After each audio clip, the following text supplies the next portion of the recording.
You're watching Coffee on the Coast.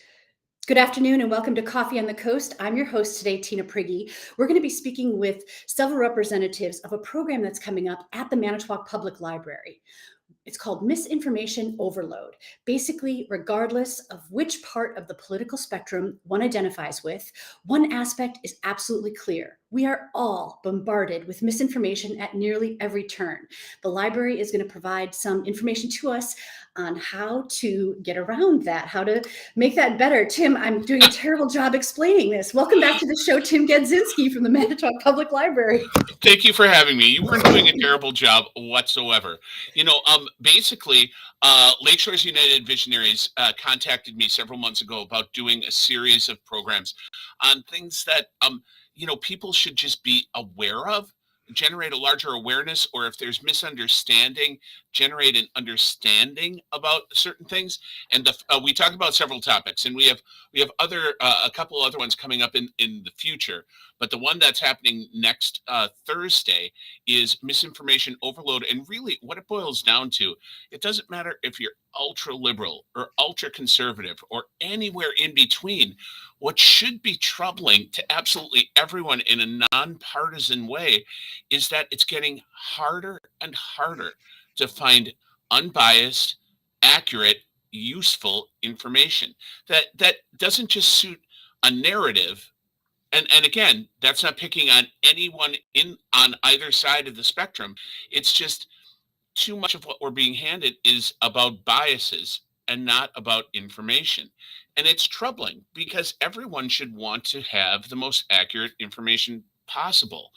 And the library, as a library, just the actual physical building and what everyone thinks of as being full of books, which is the general impression of a library.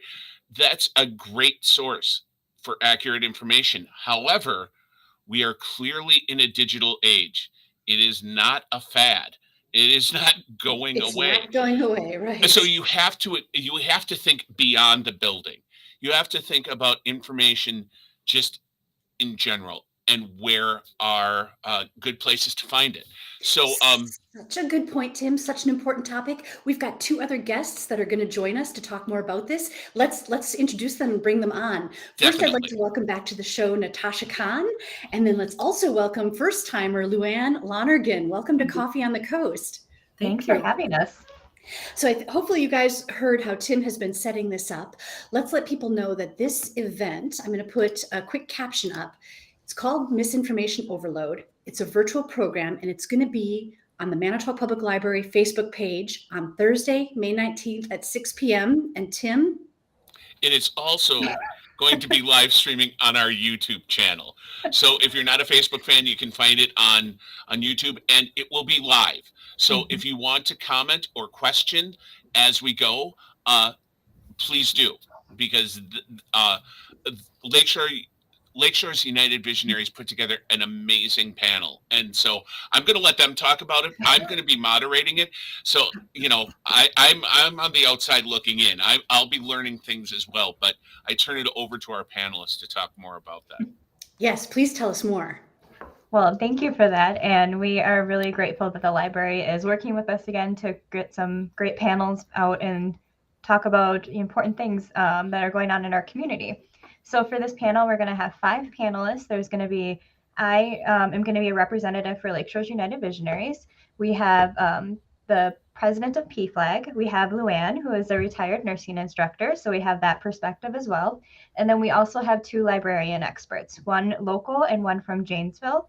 So we have a pretty well-rounded panel, and we're hoping to just have some great discussion and go over tips for evaluating sources. And I love that Tim was talking about, it doesn't matter what you believe politically.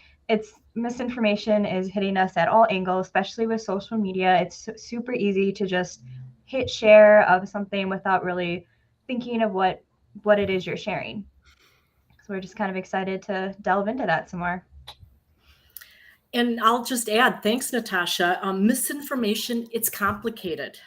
Every time we passively accept information without double checking or share a post, image, or video before we verified it, we're actually contributing to the problem. So it can be difficult to filter out what is truth and what is fiction. So our panel, we're going to discuss ways to spot fake news. I think there's going to be about 8 ways, and what are some things that we can do to combat that. I'm going to bring in a perspective of some examples that have occurred in the community, and something that you might have thought was a joke, and it kind of looking at it, how it went through a community, and how maybe employing some of these tools that we're going to give you could have stopped that in its tracks. So I think we're going to have some examples too of how misinformation can affect people. Right. It really can have an impact. And I think, just on my experience, it seems that the creators of misinformation are getting more and more clever and sneaky about how it happens. Even like with email spams and things like that, like, is this really PayPal or is this a spam, right? And it's getting harder and harder to discern. So it's really important that you're offering these sort of tips, tricks, guidance. What else should viewers know?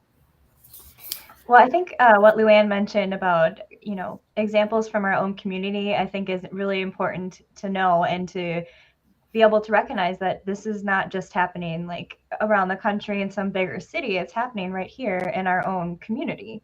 And we really need to make sure that we are keeping an eye out for that kind of stuff, because in some cases, depending on the misinformation, it really is life or death. It's not just something silly. I mean, it can be, but it can be pretty extreme too. And I guess we saw that these past couple of years with the pandemic, we had misinformation explode, and how that complicated taking care of getting down to business and getting rid of this pandemic. So how did misinformation feed into that? So we've got some examples of that too. So those are all things that we're going to be talking about during the panel. That's awesome. Tim, what else would you want viewers to know about this? Well, I just think everything that Natasha and Luann bring up is extremely valid, because how will we ever, another topic that's coming up later is civility, and that we've lost the ability to have civil discourse on many levels. But how can you have civil discourse if you're busy throwing chunks of disinformation at each other? I mean, all of these topics really do feed into each other. I think that both our panelists would agree with that, and the other people that we aren't here today would also agree. And it's impossible to communicate effectively and rationally without accurate, true information. So I think panels like these and programs like these, we're so happy to be working with Love on these panels again.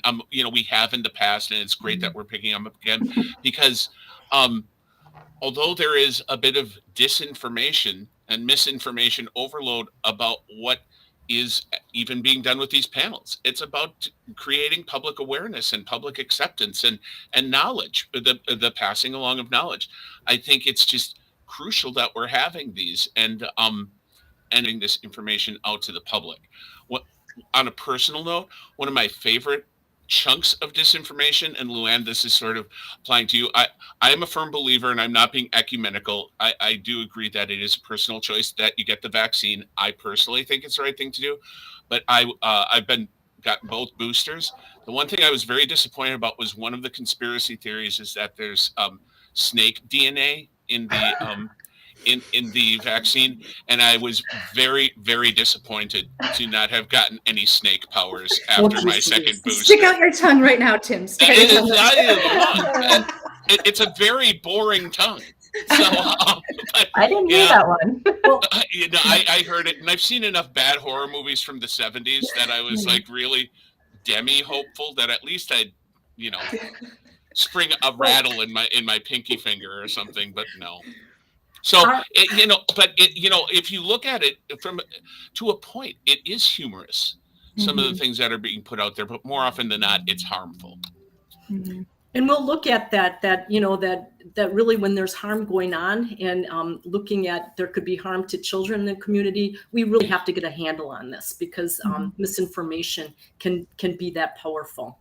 So our goal for this is that you will feel empowered by the information you hear, that you'll have some tools that you'll feel like, hey, I can do something about this misinformation. So that's the whole goal, that you'll feel good about it and you'll be able to do something right away in your community. Yeah, so valuable. I think it's important for people to realize that there literally is actively misinformation out there, right? That's the first key, is awareness. And then the second is how to deal with it, how to process it, how to know, oh, is this just a funny joke, or is this something that I should truly believe? Luann, did you say that you were coming from a healthcare perspective? Sure. Yes, I've been a nurse for 39 years. So yes, I do have a little bit of healthcare background with that. And so I'm going to, my role on the panel will be to bring up some healthcare and other mental health issues that, some misinformation in the community has been occurring. So that's what I'll do as a community member and as a nurse. And Natasha, like you were saying, that's when it's so important, some misinformation, haha, maybe it's okay, right? But like you said, it could actually be life-threatening. So if you're operating on misinformation about healthcare, or whether it's okay to drink bleach, which absolutely is not. I'm not even a doctor or in healthcare, but I can tell you it is not, right? Like that is some serious stuff. Yeah, it's like what everyone's been saying. There's consequences that it could be pretty, just something funny, like what Tim was saying, or it could be something really serious. We have to think about what is going to happen if we just share this information without vetting it, without seeing if it's even true. So that's really what it comes down to. And for me, I'm going to be coming from just a community. That's going to be my a community voice, and also like from the love perspective, like how we think about all this stuff. And another, correct me if I'm wrong, Tim, but I believe that there is a Google Doc out there that has we can put questions from the community in there. Am I right? That is correct. Okay. If you go to our Facebook page, I don't have the URL that I can pass along because it's long and there's a lot of numbers. But go to our Facebook page, and there's another post coming up tomorrow about the program. But it's right on our feed, and just click on the link there, and you can submit questions beforehand so that we can have some idea of how people of concerns that people are having, specifically to include even before we open it up to the people watching and following along the show. Submit questions. Just head to the Manitowoc Library Facebook page, which is www.facebook.com/Manitowoc Library. And you can submit your questions. Thanks for bringing that up, Natasha. That's great because, honestly, knowledge is power. And real knowledge only helps a community become a stronger community and a more united community.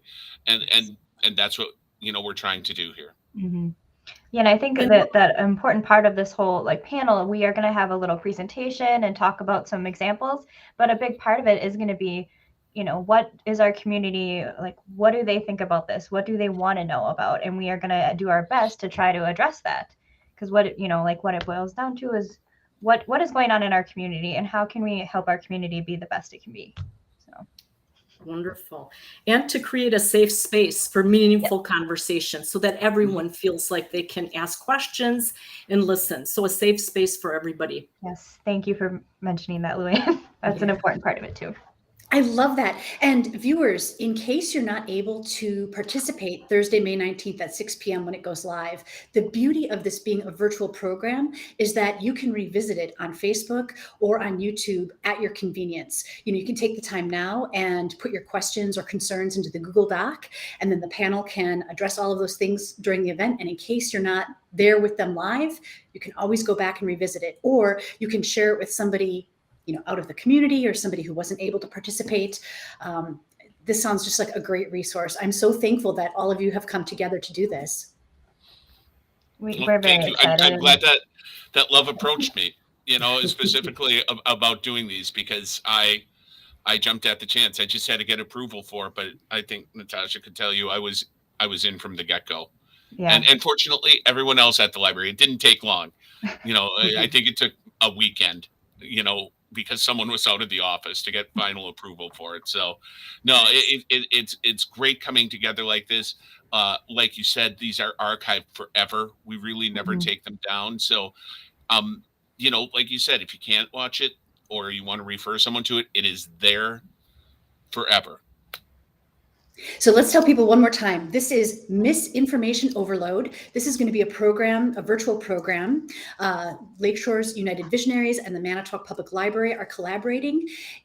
Thursday, May 19th at 6 p.m. It'll be live streamed on Facebook and on YouTube, and that's for the Manitowoc Public Library. Anything else you want to let viewers know, guys, before we wrap up? Tune in and help us have a great conversation about this. Yeah, let's have a really good, safe space, open conversation, because great conversations, there's never a downside. Yeah, so true. And please, whatever you do, viewers, do your best to make sure that you're sharing accurate and truthful information. That would be the best thing we all could do. Well, thank you so much, everyone, for joining us today. I'm your host, Tina Prigge. I'm delighted to have been joined by Natasha Kahn of Lakeshore's United Visionaries and Luann Lonergan and Tim Gadzinski. They will look forward to you checking out the Misinformation Overload Community Conversation Program on Thursday, May 19th. Thanks so much, everyone. Thanks for watching Coffee on the Coast. Thank you so much, Tina.